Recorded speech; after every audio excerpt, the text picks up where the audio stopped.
Bismillahirrahmanirrahim. Baghdad atau yang biasa disebut dengan kota 1001 malam ini adalah kota dari Khilafah Abbasiyah dan sekarang menjadi ibu kota dari negara Irak. Kota ini terletak di dataran yang sangat subur di Irak sejak tahun 762 Masehi. Baghdad merupakan pusat dari Khilafah Abbasiyah hingga 5 abad berikutnya. Kota ini segera menjadi pusat peradaban yang kosmopolit dan cikal bakal modernitas. Beberapa institusi pendidikan yang berdiri pada masa itu adalah Universitas Baghdad, Baitul Hikmah, dan Universitas Al-Muntansyiriyah.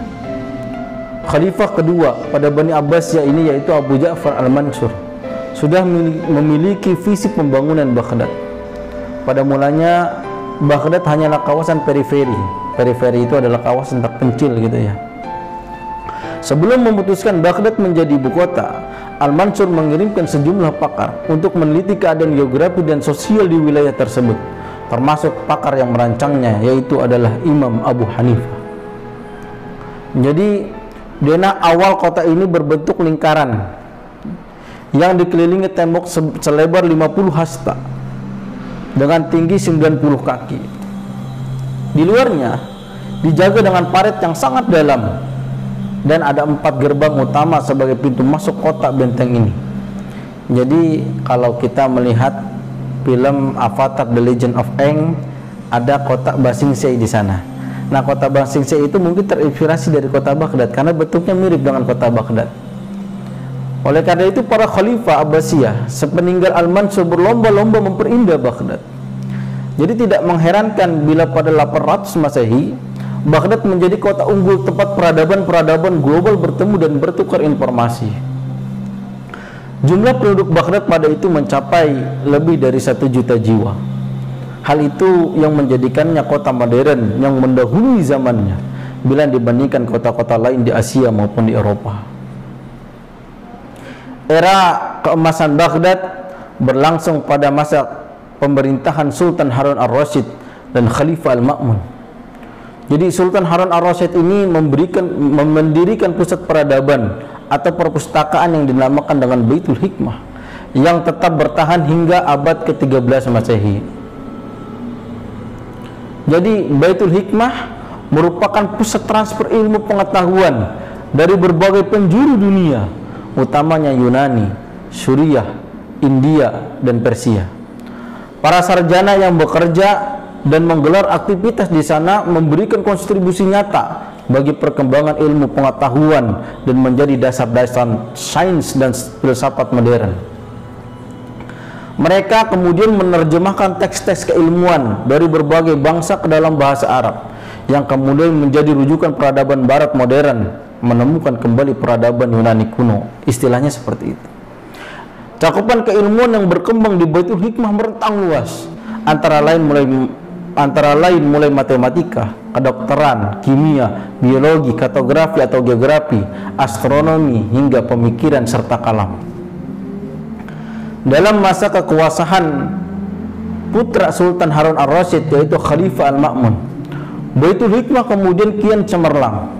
Lembaga penerjemah teks-teks asing berubah menjadi perguruan tinggi, istana khalifah, rumah para terpelajar, masjid, serta perpustakaan di Baghdad menjadi lokasi yang ditatangi para sarjana dari berbagai penjuru negeri.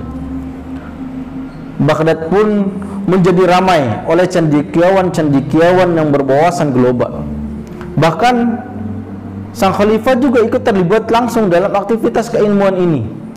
Para sarjana yang aktif di Baitul Hikmah mendapatkan dukungan finansial dari negara.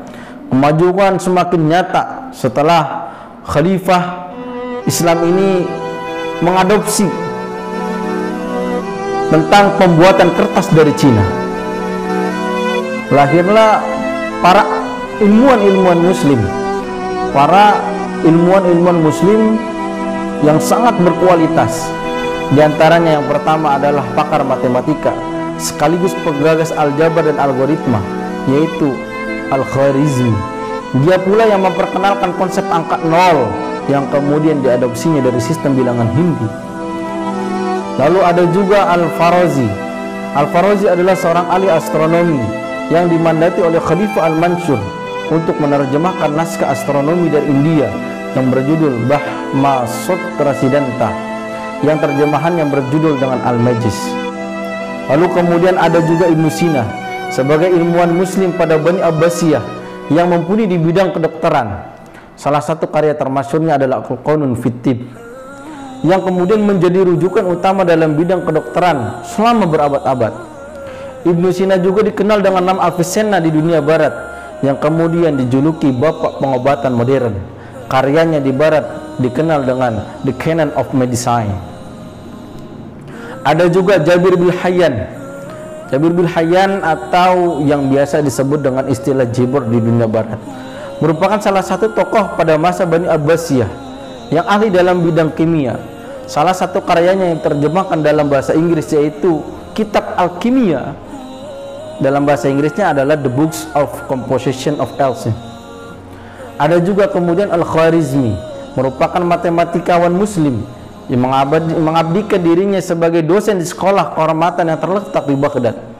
Kemudian beliau penemu angka 0 sampai 10. Coba bayangkan 1 sampai 9 tanpa adanya angka 0 balik lagi ke 1. Itu luar biasa. Al-Khwarizmi, beliau adalah salah satu ilmuwan muslim yang menjadi tonggak kekuatan timur pada masanya. Lalu ada juga Ibnu Rus yang dikenal di dunia barat sebagai Averroes. Beliau menjadi pusat kegemilangan pada masa kepemimpinan Khalifah Al-Mansur.